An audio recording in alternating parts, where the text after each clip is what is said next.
네, 여러분 안녕하세요. 안녕하세요. 네, 저번에 1부에서 2010년도 트렌드에 대해서 알아봤는데요. 이번에 2부는 2014년도부터의 피트니스 트렌드에 대해서 좀 알아보는 시간을 갖도록 하겠습니다. 예, 그러면 이제 2014년도로 넘어가도록 하겠습니다. 네. 국민 총소득 28,000달러 시대 때인데요. 이제 PT라는 상품이 이제 성장을 했지만은 어느 정도 공급자들이 많아지면은 이제 결국은 쇠퇴기가 오기도 마련인데 이때 퍼스널 트레이닝 매출이 감소하기 시작합니다. 그렇죠. 근데 그 클럽 내에 PT 매출이 감소가 되는데 이때 왜 그러냐면은 매출이 PT를 할 수 있는 그 수요층들이 분산돼서 그래요. PT 샵에 대한 이제 개별 샵들이 많이 증가되고 그리고 이때 시절에 이제 기구 필라테스 시장이 새롭게 도입이 되는데 여성 고객층들에게 굉장히 이 기구 필라테스가 잘 먹혀서 굉장히 좀 기구 필라테스 시장이 커지는 시대고요. 그리고 이제 중소형 150평에서 200평 정도 되는 클럽들이 굉장히 많아지고 공급자는 여전히 계속 늘어나고 있는 시대입니다. 그러다 보니까는 이제 금액 경쟁이 더 심해지고 클럽 갈비는 평균 월 2만 원 따로 떨어지게 됩니다. 와, 2만 원이면 정말 또 많이 떨어졌네요. 근데 뭐 제 생각할 때 이제 그 회비라고 하는 것 자체가 만약에 2만 원을 내고 정말 한 달에 15번 이상 가면 굉장히 어떻게 보면 클럽 쪽에는 불리하지만 고객에게는 유익한데, 그러니까 회비라고 하는 거는 결국 내가 2만 원이 비싸다 싸다는 부분 그분의 출석률하고 비례하는 것 같아요. 그 다음에 기구 필라테스 얘기를 하면 이제 PT도 받을 만큼 다 받았지 않습니까? 그렇죠. 특히 여성 인구들이 하고 있는 필라테스가 진입이 되기 쉬워요. 정말 보면은 우리가 뭐 PT 퍼스널 트레이닝 같은 경우에는 그래도 대학을 졸업하고 그 다음에 전공을 하는 사람들이 많이 했었는데 필라테스는 어쩌다 필라테스 선생님이 되신 분들 되게 많았었습니다. 그러다 보니까 많이 했고 그다음에 특히 여성들은 여성에 끌리기도 하고 그다음에 피트니스 클럽 퍼스널 트레이닝을 하려고 하면 그래도 최소 한 30평 40평 돼야 되는데 PT는 그 필라테스 같은 경우 10평만 있어도 충분히 가능해요. 네. 특히 또 필라테스가 가보면 뭔가 여성적이잖아요. 뭔가 좀 고급스러워. 네. 맞아요. 그때 여성의 어떤 트렌드 중에 하나가 너 이렇게 날씬해져서 모이면 옛날에는 그전에는 나 PT 받았는데 이제는 나 필라테스 받아. 그럼 그다음에 정말이야 이러면서 그렇죠? 네. 그러면서 이제 그 필라테스 시장이 커지기 시작했는데 재밌는 게 뭐가 있냐면요. 그 우리나라가 필라테스가 일본보다 빨랐습니다. 지금 이제 필라테스는 이제 일본이 이게 시작이에요. 2018년부터 시작해서 항상 일본 출장을 좀 왔다 갔다 보면서 왜 항상 일본이 우리보다 앞서 있는데 왜 우리나라가 필라테스는 앞서 있을까? 왜 그럴까? 왜 그럴 것 같습니까? 레슨 문화. 프라이빗한 거 좋아해서. 프라이빗한 거 좋아하고. 네. 근데 그런 것도 있는데요. 그러니까 우리나라는 그냥 필라테스 그냥 내가 용품 사고 그냥 라이센스 있고 한 필라테스 오픈했는데 일본은 그런 거 하기 전에 일본의 어떤 협회가 있어요. 뭐 일본의 피트니스 협회에서 인증이나 절차를 받아야 돼요. 우리는 지금 클럽에서 쓰고 싶은 아령이라던가 폼롤러 매트를 쓰는데 일본은 그 협회에서 검증된 제품만 써요. 그게 법으로 규정되는 것 같은데 클럽끼리 하나의 어떤 그런 것 같더라고요. 그래서 필라테스의 급성장이 있는데 실제로 필라테스의 어떤 몸에 확 와닿는 데는 대구하고 부산이에요. 특히 대구 가면 필라테스 9,900원. 9,900원. 네. 그래서 근데 어마어마합니다. 왜 그런 거 했더니 그 어떤 실버 인구, 여성 인구의 어떤 그 인구 비례에 맞춰서 그리고 또 제가 캘리포니아 피트니스 클럽이 이제 그 외국의 기업이 한국에 들어왔을 때 보니까 그들은 면밀하게 인구를 갖다가 데이터를 보더라고요. 그래서 앞으로 클럽을 오픈하던 아니면 확장을 할 때도 저희가 봤을 때 보통 피트니스 클럽 중심으로 해가지고 어떤 그 1km, 2km 반경에서 어떤 인구 조사를 해서 오픈하는 것도 중요하고 그 바디 채널 유튜브 검색해 보니까 여러 오픈한 데 보니까 굉장히 그런 그 인구 조사가 잘 돼 있어가지고 굉장히 그 오픈하신 그 점주님이 좋아하신 것 같더라고요. 성공적이다. 맞아. 옛날에는 그 피트니스 오픈하신 분들이 헬스장에서 운동하다가 운동 좋아하니까 60대 정년 퇴직하면 퇴직금 받고 그 클럽에 친한 그 헬스클럽 그 트레이너라고 오픈한 경우가 많았어요. 오픈했다가 이제 한 6개월 만에 1년 만에 쫄딱 망한 것도 많았죠. 왜냐면 이제 운동이 좋아하고 헬스 그 트레이너만 믿었는데 트레이너가 운동은 잘 가리키는데 운영과 경영은 틀리거든요. 그러니까 사람들이 운영과 경영과 이걸 혼동하면 안 됩니다. 그러니까 운영은 정말 내가 월급을 받으면서 하는 거고 경영은 내가 월급을 주면서 하기 때문에 오픈하시고 이런 분들도 그런 거 면밀히 좀 볼 필요가 있고 그렇습니다. GM님은 어떠셨어요? 저 때는 이제 저도 그 지점을 이제 PT 관리를 할 때였던 것 같은데 사실 저 이전까지는 그렇게 어렵다는 생각은 많이 안 했었거든요.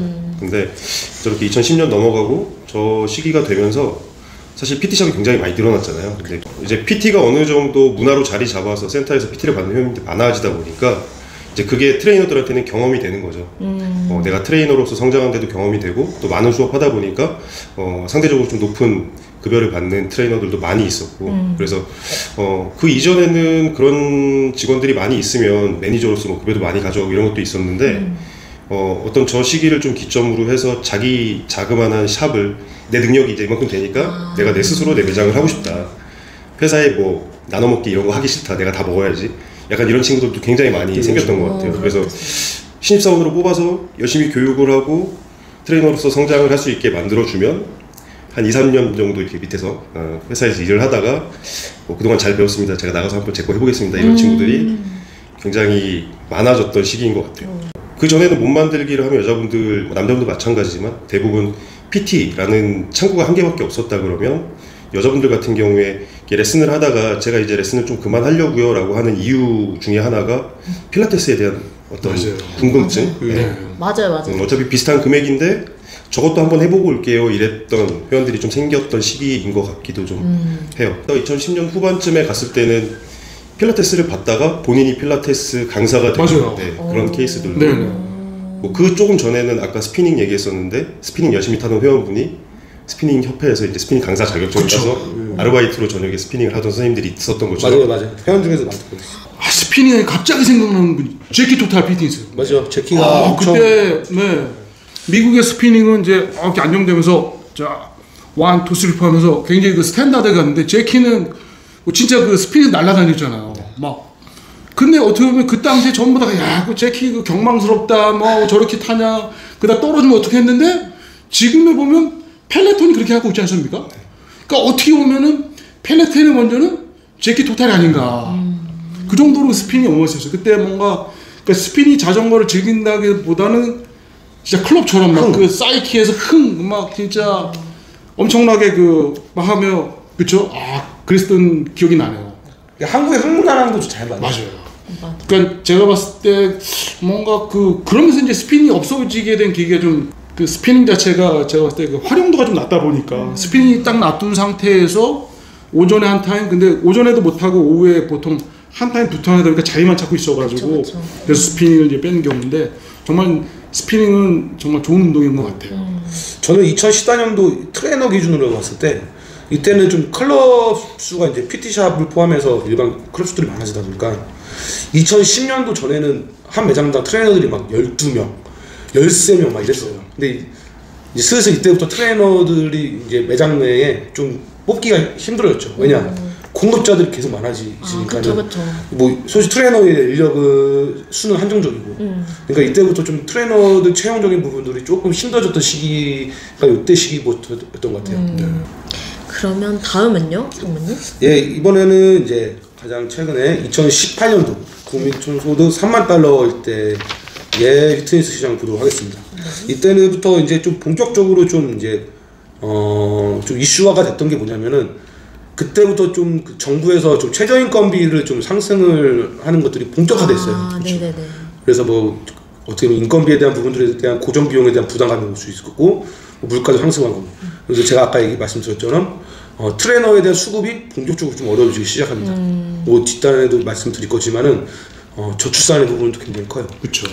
그리고 PT 매출은 계속 감소하게 되고 이때부터 평양 때는 좀 더 소형이면서 24시간 운영했을 클럽들이 전문적으로 나오게 됩니다. 이때부터. 저희도 아마 일본 다녀오고 2017년, 18년 이때부터 24시간 운영을 돌렸던 것 같아요. 24시간의 원조가 어딘지 아십니까? 대한민국 24시간 원조. 어딜까요? 골드짐이었어요. 와. 골드짐 장충점. 골드짐 장충점이 그 동대문 시장 가까웠어요. 그러니까 그 당시 최초로다가 24시간 했었습니다. 근데 문제가 좀 많았어요. 거기서 이제 장사하고 오신 분들이 막 두세 시 오는데 그러니까 술 드시고 오신 분이 많았어요. 왜냐면 술 먹고 오신 분 와서 운동도 하시고 막 진짜 운동보다도 그때 사우나까지 막 주무시고 그런 것 때문에 그래서 야 이게 운동을 하는데 쉽지가 않았었습니다. 근데 골드짐이 그 당시에 2001년에 그렇게 하다가 한 1년 정도 하다가 이제 안 했죠. 24시간의 가장 큰 장점 중에 하나는 새벽 5시에 그 약간 이제 어르신들은 이제 잠이 없잖아요. 그쵸. 뭐 그런 장점이 있었고 그 다음에 요즘에 어떻게 보면 이제 그 우리나라도 이제 전반적으로 이제 24시간 오토로 가고 이제 그런 부분이 있는데 뭐 세계적인 추세 같아요. 저도 이제 거의 많은 피트니스 클럽을 가다 보면 거의 이제 24시간 체제로 가 있고 들어갈 때 뭐 이제 스마트폰이라든가 또는 이제 그 지문이 지원도 많이들 가고 있는데 그 자체가 말씀하신 인건비 상승이라든가 그냥 트레이너 수급 그런 것도 좀 있었고 그 다음에 어떻게 보면 요즘 뭐 회원님들도 운동을 너무 잘 아니까 내가 편안한 시간에 와서 운동하겠다는 것도 좀 있었고 그 다음에 그런 영향이 좀 컸던 것 자체가 뭐 지금은 더 활성화된 게 이제 코로나 팬데믹 때문에 비대면도 있고 앞으로는 제가 봤을 때는 일본의 패스짐이라던가 이런 데는 아예 정말 상주하는 그 선생님 트레이너가 있긴 있는데 없는 경우도 있습니다. 와갖고 정말 내가 알아서 운동하고 가입이나 이런 것도 전부 다 그 뭐 스마트폰이라든가 PC에서 하는 경우도 많고 그래서 이게 트렌드가 되어 있는 부분인데 그러면서도 좀 아쉬운 부분이 없잖아 있죠. 왜냐면 우리가 어떤 피트니스 문화라고 하는 것 자체가 재미, 경쟁, 보상 세 가지가 이제 스포츠의 3대 요소인데 근데 요즘에 트렌드 중에 하나가 이제 그룹 트레이닝이 뭐 우리가 이제 주짓수라든가 그 다음에 또 F45 그 다음에 크로스핏 같은 데 가보면 거기는 와서 한꺼번에 같이 운동하다 보니까 뭔가 재미, 경쟁, 보상을 좀 느끼더라고요. 그래서 제가 느낀 건 뭐냐면 그 요즘에 트레이닝 보면 이제 자 보면 회원님들이 오죠? 이어폰 꽂고 와가지고 아무 얘기 안 하고 와서 QR코드 찍고 그냥 들어가서 그냥 무심하게 옷 갈아입고 그 이어폰 들으면서 러닝머신하고 이어폰 듣고 덤벨 아령 들고 맞아요. 그리고 그냥 가지 않습니까? 그러니까 맞아요. 군중 속의 외로움이라고 그럴까요? 근데 이제 그런 부분에게 어떻게 보면 이제 말 한마디 터치 한번 어떻게 해줄 수 있느냐. 그쵸. 그걸 통해서 결국 그런 것들 자체가 우리가 이제 그 앞으로 피트니스 클럽의 그 문화를 가져가는 하나 이제 콘텐츠가 되지 않을까 하는 부분도 있고 그것도 중요하다 생각합니다. 왜냐면 점점 디지털화 갈수록 어떤 아날로그의 감성을 터치해주는 것 자체가 맞아요. 중요한 요소고 필요한 것 같아요. 네. 우리가 이제 디지털과 아날로그를 잘 결합시키는 게 굉장히 중요한 요소가 아닌가 그렇습니다. 근데 또 보면 이제 홈 트레이닝의 증가 어때 홈 트레이닝의 증가는 결국 그 효시는 펠레톤 같아요. 그게 생기게 된 계기가 구글에 있던 분이 운동할 시간이 너무 없는 거예요. 맨날 집에 오면 11시 12시니까 그래가지고 내가 집에 와서도 운동할 수 있는 게 뭐가 있을까. 그다음 트레드밀을 사자니 너무 크고 그래서 이제 자전거를 타면서 근데 나 혼자 타면 내가 잘 타는지 안 타는지 모르는데 뭔가 서로 그 어떤 그 교감도 받고 피드백도 받고 그쵸, 그리고 그쵸. 뭐 진짜 뉴욕에 있는 아놀드랑 그 다음에 샌프란시스코에 있는 진짜 뭐 찰스랑 같이 동시에 탈 수도 있고 그래서 뭔가 이 서로 그러니까 재미, 경쟁, 보상을 서로 공유할 수 있는 것 자체가 중요한 것처럼 앞으로 피트니스 클럽도 우리가 보면 이제 그 많은 클럽들이 그 컨텐츠를 갖다가 일방적으로 완방향으로 주고 있는데 어떻게 보면 서로 피드백 받을 수 있게 그렇게 하면 아마 좋은 어떤 성과가 있을 것 같습니다. 아니 홈 트레이닝이 코로나 시국 맞으면서 아주 제대로 그렇죠. 사양을 쳤죠. 네 맞습니다. 네. 그래서 이 코로나 때문에 이제 회원님들이 운동을 못 오다 보니까 그래서 어떤 이제 오프라인 중심의 서비스를 제공했던 많은 클럽들이 이제 그 컨텐츠에 대한 생각을 했던 거죠. 그래. 그래서 왜냐면 우리가 그냥 회원님들이 그냥 일반 유튜브를 보는 게 아니라 내가 등록한 클럽의 그 트레이너들이 컨텐츠를 만들어서 서비스하다 보니까 훨씬 더 친근한 거죠. 그러면서 이제 그 회원님들을 이탈을 막았고 그러니까 앞으로는 제가 봤을 때 피트니스 클럽이 오프라인의 어떤 하드웨어적인 어떤 서비스도 중요하지만 지속적으로 온라인 쪽으로 제공하는 어떤 그런 서비스 컨텐츠의 서비스도 네네. 굉장히 중요하지 않나 싶습니다. 맞습니다. 네. 자 이번에는 이제 한국 피트니스 시장에 대해서 좀 더 볼 건데요. 한국 피트니스의 성장 잠재력은 굉장히 큽니다. 지금 보시는 이 도표는 미국 얼싸 레포트에서 이제 나온 건데요.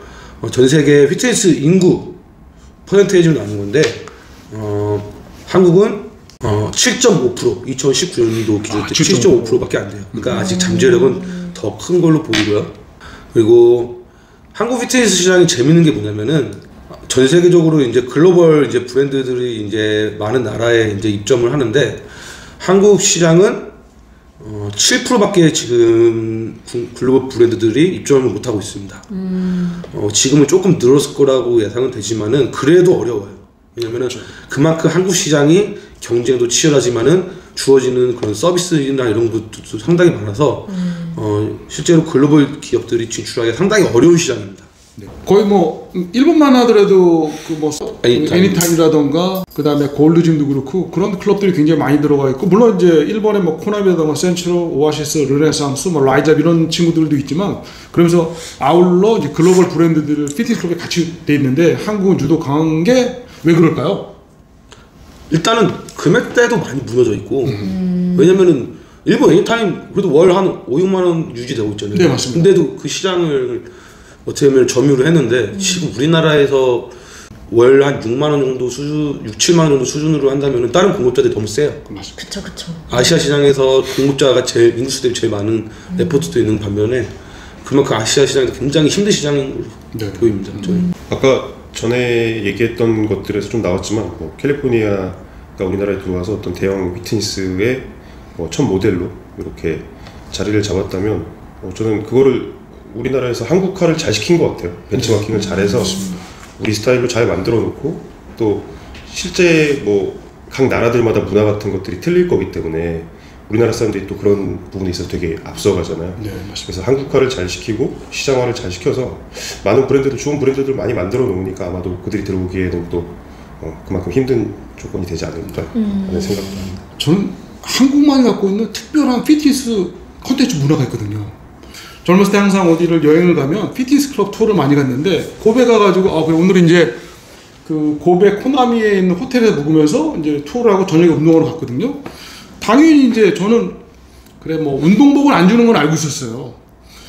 갔는데 운동 끝나면 그 타올까지 안 주는 거예요. 운동을 했는데 타올이 없어요. 야, 그래서 어떻게 합니까? 그래서 가져간 운동복 티셔츠를 빨아가지고 그걸로 닦고 나갔는데 제가 느낀 건 뭐냐면 글로벌 브랜드 중에서 운동복 타올 주는 데가 없습니다.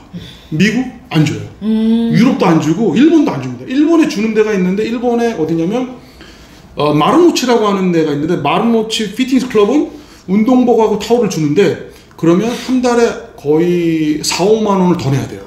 근데 우리나라는 2만 원, 3만 원에 운동복 타올을 다 준다는 거죠. 그렇죠. 예. 맞아요. 그러다 보니까 미국이나 이런 유럽이나 일본에 있는 클럽이 한 개 들어올 수가 없는 겁니다. 왜냐면 이게 어마어마한 서비스거든요. 그래서 제가 항상 그래서 그 서비스를 가지고 우리가 미국이나 일본, 유럽 가면 어마어마하게 저는 개척할 수 있다고 봐요. 그 다음에 보시면 또 한국 자체가 굉장히 꼼꼼해요. 특히 운동 장비에 대한 욕심이 어마어마하게 많습니다. 그래서 보면은 정말 이 관장님이나 이런 오너들이 내가 운동을 안 해도 팬들의 운동을 하게 하게끔 좋은 장비를 수입해가지고 세팅을 해요. 그러니까 고급 장비로 세팅이 되어 있는데 또 가격까지 저렴하고 운동복 타올도 주고. 그 다음에 휴회라는 게 또 있어요. 휴회. 1년 가입했는데 갑자기 출장 간대. 그럼 막 3개월 휴회까지 해줘. 맞아요. 휴회도 되죠? 환불도 되죠? 뭐 이거는 제가 봤을 때는 그러다 보니까 외국에서 그 다음에 시스템적으로 보통 뭐 캘리포니아 이런 데는 그냥 가입하고 월 페이하면 끝이지 그런 시스템 자체가 없습니다. 우리나라는 보면 뭐 입출도 거의 자동이죠. 내가 뭐 이래서 뭐 음료수 이런 것도 후불 결제도 가능하죠. 그 다음에 스마트폰으로 결제하기 때문에 굉장히 제가 봤을 때는 뭐 디지털적이라던가 클럽의 어떤 그 하드웨어 서비스가 앞서 있다는 거죠. 맞아요. 일본 이제 교수님들 현장을 모르신 분들이 항상 외국의 뭐 피트니스 클럽 뭐 24hours라던가 뭐 이런 데가 더 좋다고 생각. 하드웨어적으로 더 클지 모르지만 실제로 서비스적으로 관점을 봤을 때 저희가 한 더 위에 있어요. 외국 가서 운동복 타올 주는 데 있네요. 호텔은 타올은 줘요. 운동복도 있는 데가 있어요. 피트니스. 네. 그런데 보시면 뭐 어마어마하게 비싸죠. 근데 우리나라는 미국 같은 데서 진짜 1년에 막 300만 원 하는 데를 우리는 거의 한 40만 원만 내는 서비스를 하기 때문에 못 들어오는 거죠. 그래서 저는 이제는 한국의 피트니스가 이제 외국 나갈 때가 됐다 봅니다. 이번에는 그리고 2020년도 기준으로 했을 때 현재 국내 피트니스 시장에서 발생되는 현상들을 이제 한번 보겠습니다. 네. 자, 우리나라는 전 세계에서 고령화가 속도가 세계 1위입니다. 1위죠. 저출산이 그만큼 심각해요. 그래서 요즘 이제 좀 일반 자영업자 하시는 분들이 좀 아르바이트생들을 구하기가 힘들다는 뉴스도 많이 봤는데 인구에 대한 부분들이 굉장히 큰 이슈고요. 정부 정책 이거는 코로나 때 거의 정점을 찍었죠. 막 아예 문도 닫고 뭐 어떻게 뭐 9시까지 운영하겠다 기타 등등 뭐 아니면은 최저 최저임금에 대한 인상 부분, 이런 정부 정책적인 부분들을 계속 봐야 될 것 같고, 공급자에 대한 객체 수는 계속 늘어나고 있습니다. 저는 이제 프랜차이즈를 하다 보니까 이제 수도권뿐만 아니라 전국을 다 돌아다닌단 말이죠. 네. 예전에는 이제 그 수도권에서 그런 포화됐던 이 상권들이 이제는 지방으로 뻗쳐나가고 있어요. 그래서 뭐 대구든 창원이든 그 어느 지역이든 지금 지방에서 오픈하는 속도들이 굉장히 빨라지고 있습니다. 그리고 이제 네 번째로는 각 지역구마다 이따 뭐 김대한 대표님 팀장님께서 이제 설명해 주시겠지만은 대표하는 브랜드들이 있어요. 뭐 수도권에는 뭐 스포앤이 바디채널 뭐 여러 가지 브랜드가 있는 것처럼 브랜드화되는 피트니스 클럽들이 많이 나오고 있습니다. 실제로 외국에서는 기업형 피트니스가 거의 그 시장을 다 잠식했다 보시면 돼요. 그리고 다섯 번째로 다른 이제 운동 상품이 이제 보급하게 됐는데, 이거는 좀 코로나 기점으로 좀 많이 좀 달라졌어요. 예를 들어서 한때는 골프가 많이 이슈가 됐었죠. 네. 그렇죠. 그리고 이제 뭐 테니스라든지 아니면 실내에 요즘 서핑도 할 수 있습니다. 그러니까 이런 피트니스뿐만 아니라 여러 가지에 대한 그 사회 체육들이 다각화가 되고 그것들이 보급화가 됐어요. 그리고 이제 마지막으로 IT 기술. 지금은 4차 산업식이고 플랫폼화된 세상에 우리가 지금 살고 있기 때문에 이런 IT 기술에 대한 접목적인 부분들은 상당히 중요합니다. 그래서 현재 이제 운영자의 관점과 사용자의 관점에서 보자면, 피트니스 운영자는 이제 너무 이제 젊은 친구들이 없기 때문에 전문 인력의 트레이너 수급이 굉장히 어렵습니다. 그리고 이제 최저 인건비 상승에 따른 이제 고정 비용에 대한 증가. 요즘에 또 이제 금리도 많이 올랐잖아요. 그렇죠. 그리고 회원권에 대한 비용을 쉽게 올릴 수 있지 못합니다. 굉장히 원체 타이트한 나라이기 때문에. 그리고 코로나로 인해서 매출이 예전에 비해서 많이 하락이 됐고요. 피트니스 사용자 입장에서는 근로 시간이 단축이 되다 보니까는 아무래도 운동 인구가 많이 증가가 되는데 거기에 대한 가장 진입 장벽이 낮은 게 걷기 또는 피트니스예요. 그렇기 때문에 피트니스에 대한 사용자는 계속 늘어날 수밖에 없습니다. 하지만 여전히 트레이닝을 받기에는 고가에 대한 비용에 대한 부담이 되고, 그리고 코로나로 인해서 실내 운동에 대한 부담감이 좀 생겼습니다. 그래서 현재 이런 거에 대한 문제점이 있어서 이제 또한 새로운 트렌드에 대한 비즈니스 모델이 나오겠죠. 네. 근데 거기에 대한 부분은 이제 2024년도 네. 한국의 피트니스 트렌드를 이제 어떻게 보시는지 네. 여쭤보고 싶습니다. 네. 근데 이제 보면 우리가 트렌드라고 하는 것 자체가 그 소비 주체, 그렇죠? 뭐 우리나라도 2025년이 되면 초고령화 사회에서 초고령화된 사회로 바뀐답니다. 초고령화된 사회는 뭐냐면 65세 인구가 거의 뭐 6명, 10명 중에서 이제 4명이 이제 어르신들이 되는 거죠. 근데 지하철 타보면 요즘에 그 어르신들 타는 좌석이 3명 이제 그 6명인데, 그것도 제가 봤을 때는 아마 더 늘려야 돼. 그쵸, 바뀌겠죠, 이제. 예, 이제 어르신들 그런 것처럼. 제가 때는 이제 일본에서는 그래서 보면 요즘에 많이 있는 게 뭐 스트레칭 운동, 뭐 닥터 스트레칭이나 이런 게 긴자 이런 데 가보면 상당히 많습니다. 그래서 가보면 실제로 연세 드신 분들이 그냥 베드에서 폼 눌러가지고 운동하는 그런 거 있는 것처럼 인구 비율에 맞는 어떤 그 피트니스의 변화, 이런 것도 중요한 것 같고요. 그러니까 우리가 이제 그 큰 피트니스 스포츠 트렌드를 볼 수 있는 게 큰 양대 산맥이 뭐가 있냐면 얼사가 있습니다. 미국의 3월 달에 그 미국 서부에서 열리는데, 얼사에는 주로 미국 주최 어떤 피트니스 그 전시회거든요. 거기서 이제 그 전시회가 끝나면 그거를 포장해가지고 어디로 보내냐면 독일로 갑니다. 독일에 이제 켈른에서 4월 달에 열리고, 올해도 열리죠. 그게 끝나면 이제 또 4월 때 끝나면 5월 달에 차이나가 있고, 그거 끝난 다음에 6월 달에 그 일본에 이제 스포텍이 있는데, 이런 식으로 가는데, 제가 봤을 때는 이제 그런 걸 봤을 때 뭔가 이제 그 뭐 브랜드가 제가 봤을 때는 많이 좀 이제 바뀔 거. 그다음에 올해 보면 저도 이제 많은 클럽을 방문해 보면 특히 여성 중심의 인테리어, 특히 화이트 톤에 화이트 천장, 화이트 바닥, 장비도 화이트. 가면 이제 여성 트레이너 되게 많습니다. 여성 트레이너 저보다 레깅스를 많이 입고 있죠. 네네. 그런 부분이 있었고, 2023년에는 더 많은 여성들이 아마 이 스포츠에 참여하지 않을까. 그래서 특히 이제 저희가 요즘에 핫하게 뜨고 있는 F45, 펑셔널 45, 거기 가보면 정말 레깅스 입고 어마어마하게 여성분들이 운동을 많이 하시더라고요. 그 다음에 뭐 주짓수도 그렇고, 그 다음에 크로스핏, 그런 걸 제가 보면서 딱 제가 느끼면서, 야, 우리가 피트니스 클럽에서 GX에다가 그런 이제 그룹 트레이닝을 좀 플러스하면 어떨까 하는 생각을 좀 많이 해요. 근데 그다음에 호주의 피트니스 퍼스트도 그렇게 하는데? 그렇게 하죠. 네. 제가 호주를 못 가봤어요. 제가 코로나만 있으면 좀 많이 갈 수 있었는데 뭐 얘기 잘하셨는데 결국 우리가 어떤 트렌드를 예상하고 변화를 예측하고 거기 준비하려고 하면 정말 한국에 있는 어떤 그 피트니스 시장도 중요하지만 세계의 변화, 특히 뭐 가까운 일본, 뭐 서울하고 동경은 좀 비슷하거든요. 그래서 뭐 일본에 멀리 못 간다면 일본 자주 가서 일본의 어떤 피트니스 변화도 볼 필요가 있겠고, 그 다음에 또 보니까 요즘 유튜브 검색만 하면 세계 피트니스 시장을 특히 그 바디 채널에서 이번에 유럽 가고 스위스, 이태리 간 거 솔직히 전 너무 유익하게 봤어요. 맞아요, 진짜 재밌었어요. 존리? 뭐 존리? 존리드. 예, 존리드 뭐 퓨어진부터 시작해가지고 제가 보면 놀라면서 야, 그래서 막 진짜 내 몸에 적고 그랬었습니다.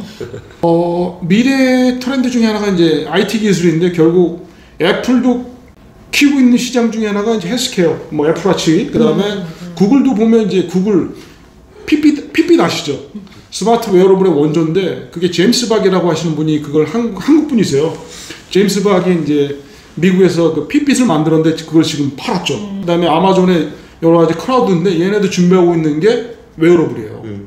할로윈과 뭔가 웨어러블을 만들었는데 결국 그것도 이제 보면 이제 IT를 결합해서 헬스케어 서비스를 제공했다는 거거든요. 제가 봤을 때도 지금은 보통 회원님들이 입장을 할 때 뭐 스마트폰이나 카드로 하는데 아마 2, 3년 정도 지나면 아마 바디 채널을 제일 먼저 하지 않을까 싶습니다. 회원님들이 이제 그 웨어러블 가지고 바디 채널 와치로 연동하고 이제 들어가고 그 심박수라던가 그 다음에 여러 가지 활동량을 가지고 서비스해주고 그러면서 아마 더 크게 가지 않을까 싶습니다. 그래서 지금은 이제 그 피트니스 클럽도 결국 IT 기술과 결합된 결국 AI 서비스, AI 트레이너가 나오지 않겠습니까? 있을 것 같아요. 있을 것 같아요. 그쵸? 제가 볼 때는 보면 이제 피트니스 클럽들이 제일 중요한 게 교육에 대한 투자거든요. 솔직히 저도 4년을 공부했지만 대학에서 배울 수 있는 트레이닝은 한계가 있어요. 근데 실제로 내가 트레이너가 되기 위해서는 그 현장에 맞는 어떤 그 트레이닝의 스킬, 에듀케이션, 티칭법 중요하거든요. 맞아요. 그러기 위해서는 제가 봤을 때는 어떻게 보면 교육이라고 하는 부분은 정말 미래에 대한 투자인데 바디 채널이 이번에 신촌에 그렇게 또 어마어마하게 투자한 것 자체가 대단한 것 같아요. 맞아요. 그러면 이제 좀 더 국내 피트니스 트렌드 아까 이렇게 조사해 오신 거 있지 않으세요? 조사 좀 했죠. 그거 지금 말씀해 주세요. 미국의 어떤 트렌드하고 유럽의 트렌드하고 한국의 트렌드는 저는 다르다고 봐요. 그렇기 때문에 우리가 예측하는 어떤 2023년에 피트니스 인 코리아는 어떨 건가 그런 부분. 첫 번째 제가 생각할 때 이제 그룹 트레이닝. 요즘에 보면은 제가 이제 클럽을 많이 가보면 정말 그 그룹 트레이닝 하는 데가 많아요. 옛날에 리버 크로스핏이 있다가 좀 다운됐다가 다시 이제 형태가 바뀌었는데 지금은 정말 너무너무 많습니다. 가보면 약간 저는 처음에 갔을 때 거기가 사람도 안 사는데 그룹 트레이닝 센터가 있더라고요. 그 대표님 만나봤더니 퇴근하고 차 갖고 가서 주차하고 그룹 트레이닝하고 간대요. 미국처럼. 그래서 이게 어마어마하구나. 그리고 그룹 트레이닝 엄청 비쌉니다. 보통 한 달에 뭐 한 30만 원만 하는 것 같아요. 어마어마하게도 열심히 하시고. 근데 그룹 트레이닝의 거의 제 때는 반 정도가 여자라는 거. 그러니까 결국 여성이 참여하는 스포츠에 남성은 그냥 가는 거죠. 그렇지 않습니까? 저희가 그런 것처럼 좀 더 2024년은 여성 중심이었던 피트니스 클럽. 그게 두 번째죠? 두 번째. 두 번째가 이 여성. 그 다음에 제가 생각하는 건 이제 그 프로테인, 단백질 시장. 올해 단백질 시장이 거의 한 3천억 시장인데요. 단백질 시장이 좀 말씀드리면 그냥 가루 보충제 시장에서 지금은 넘어가고 있는 게 RTD, 레드 드링크를 바로 마시는 단백질 시장인데 지금 뭐 메일로베 셀렉스, 그 다음에 롯데 이지 프로테인, 그 다음에 남양의 테이크핏, 그 다음에 어마어마하게 많습니다. 이 단백질 시장의 성장은 그 피트니스도 같이 본다고 보는 거죠, 저는. 그렇죠. 네, 그래서 프로테인 시장이 더 커질 것 같고, 그 다음에 얼마 전에 어떤 S 클럽이 막 리모델링을 했어요. 갔는데 리모델링에서 가보니까 장비가 프리웨이트가 많이 들어가 있더라고요. 그래서 저는 2023년에도 프리웨이트 장비, 해머 스트렝스가 있다면 한국엔 뉴텍 장비가 있죠. 그래서 저는 딱 그 브랜드 찍는데 뉴텍 장비가 상당히 한국에 또 2023년은 많이 팔리겠다. 강세가 그쵸. 확실히 한국 시장에서는 뉴텍이 진짜 강세죠. 네.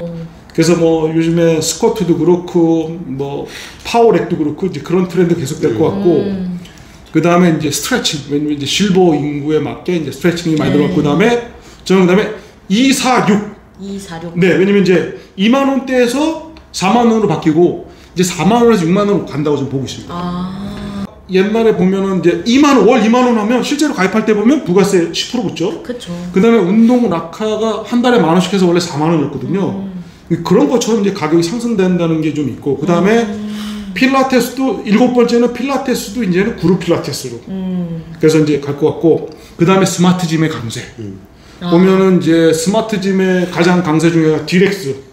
원래 두비원이었습니다. 두비원. 요즘 가보면 디렉스 장비가 상당히 많이 설치가 돼 있더라고요. 그리고 우리 얼마 전에 그 테크노짐 갔다 왔잖아요. 아, 테크노짐. 그렇죠. 그냥 거의 머신도 거의 AI 시스템으로 이제 바뀌더라고요. 네. 하다가 어느 정도 힘이 빠졌다. 그러면은 머신이 그 중량을 낮춰줘요, 자동으로. 힘이 빠질 것 같다고 합니다. 오, 신기하다. 요즘은 뭐 그런 것도 있고, 뭐 이렇게 같은 머신인데 케이블 느낌 나게 할 수도 있고, 핀 머신 느낌 나게 할 수도 있고, 좀 그런 것들이 좀 임팩트가 있었던 것 같아요. 스마트 짐이 AI 트레이너가 생기면 어떻게 될까요? 우리 그 지금의 트레이너들은 위기감을 좀 느낄까요? 어떨까요? 전부 다 그렇지만 사실은 트레이너들이 점점 인구가 이제 젊은 인구들이 적어지다 보니까 수급의 문제도 생기지만 뭐 어떻게 보면은 사실은 그만한 전문성을 가진 트레이너들은 또 더 성장을 하고 존재를 더 이어갈 수 있는 그런 환경이 될 거라고도 사실은 보거든요. 그래서 저희가 지금 뭐 교육이나 이런 것들을 열심히 준비를 하고 있지만 뭐 사실 몇 년 전까지만 해도 아무리 이 사회가 AI 시대가 돼도 그렇죠. 영원히 없어지지 않는 직업 중에 한 가지가 PT 트레이너라고 네, 이 업계가 전망이 있다라는 얘기 했는데 AI 트레이너는 AI 트레이너대로 또 현장에서 또 실제 같이 호흡하면서 하는 트레이너들은 트레이너대로 전문성을 갖춘다면 양쪽이 다 같이 동반 성장하지 않을까. 저는 좀 그런 생각이 좀. 그리고 바디 채널뿐만 아니라 이제는 좀 이런 스마트 짐을 좀 기획을 하시는 분들이 예전에 한 2, 3년 전에 비해서 엄청나게 많이 늘었던 것 같아요. 실제로 보면 이제 그 어떤 이제 스마트 짐에 우리가 가장 그 한국에서 많이 접하셨고 유럽에 접했던 게 이제 밀론 부틱. 밀론 부틱 가보면 거기 이제 AI 장비로 돼 있죠. 그래서 카드 가지고 처음에 자기 저항값 한 다음에 하는데 그 서킷으로 이렇게 순환 운동식으로 하는데 상당히 고급화돼 있고 여성들이 더 많더라고요. 보면 이제 그런 부분. 그 다음에 이제 말씀하신 테크노즘의 이제 바이오 서킷이, 왜냐면 이제 요즘같이 바쁜 시대에 30분 운동하는 것만으로도 한 400칼로리, 500칼로리 세울 수, 소모할 수 있기 때문에 스마트 짐이 많이 좀 성장하지 않을까, 그런 부분을 좀 보고 있습니다. 네, 감사합니다. 오늘 같이 참석해주신 정호준 상무님, 그리고 이기범 GM님, 그리고 김대환 팀장님과 국내 피트니스 트렌드에 대해서 함께 알아봤는데요. 피트니스의 역사에 대해서 제가 잘 몰라도 이렇게 귀에 좀 쏙쏙 박히는 설명 때문에 좀 재밌게 잘 들은 것 같아요. 그럼 오늘 영상은 여기까지 마무리하도록 하겠습니다. 함께 해주셔서 감사합니다. 메리 크리스마스! 메리 크리스마스!